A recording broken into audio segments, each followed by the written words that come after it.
Welcome back guys to this new video of TechExpress. Today I'm going to be showing you the very easy way how to get started with the setting up Google Analytics in the 2025.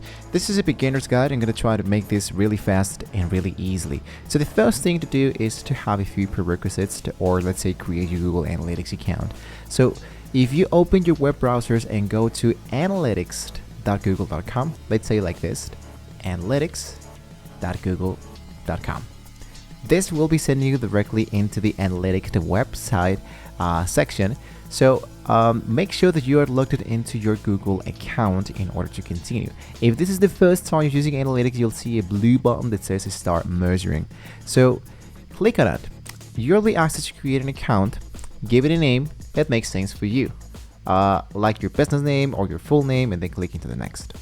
Inside here, you might be having action to generate and create your GA4 property and the data streams. Let me explain this a little bit more to yourselves. So you have now created a property, which is where all your website data will be stored. If you give a property a name, usually your website, you can select your reporting time and zoning currency. This is very important for accurate reporting, especially if you have an online store. If you see here, your accounts, we can see that we have the all elements.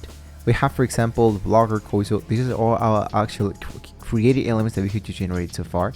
So when I click into one account, I select my property in my application and I hit now into open. You might be seeing something like there's no data received from my website yet. So I might be getting the tagging instructions to generate that stuff.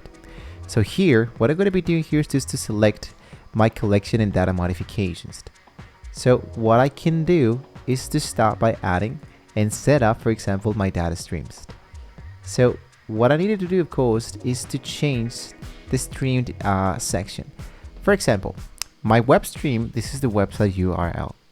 For this specific tutorial, we're going to be using an actual website that we have just generated with Google Sites. So we needed, of course, to have an actual website or an application if you wanted, of course, to track some measurements. So for this, I'm going to be choosing, for example, this one. So inside here is this website.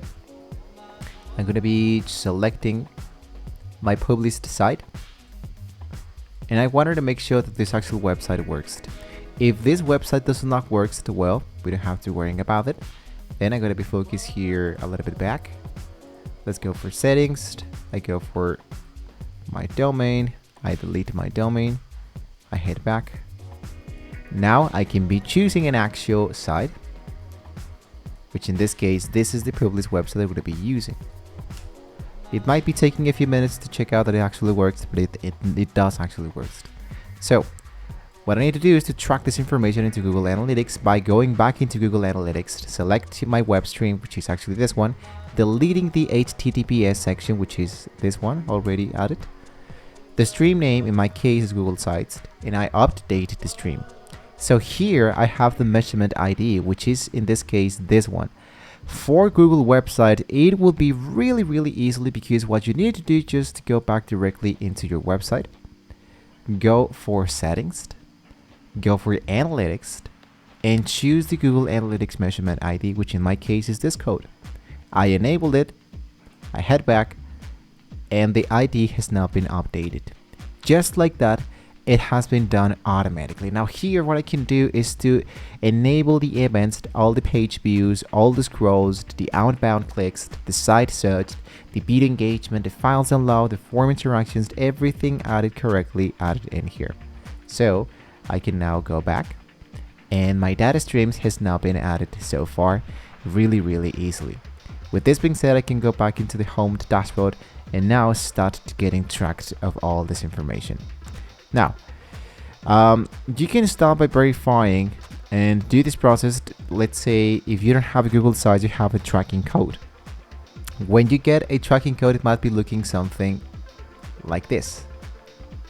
So in my case, instead of doing this process directly here from what I just did here with the measurement ID, it might be showing you this tag. So it asks you to copy and paste this to the code of every page of your website immediately after the head element. Don't add more than one Google tag to each page.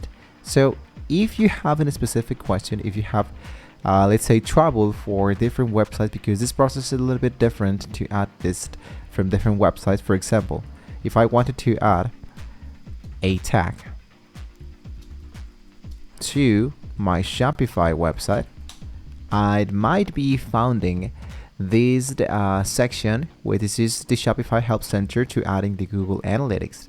And it might be a little bit different than if I have a website from GoDaddy, for example, or another from Wix.com, or another from Squarespace, for example. The process is actually not that hard. Usually all of these applications have their own apps inside their section, so you can add them automatically, and you don't have to add that element stuff. But if you ask me, if you wanted to do this manual, what you needed to do is to find the code of your website, so you can find the head section, and when you choose the head section, just enter it and input this code.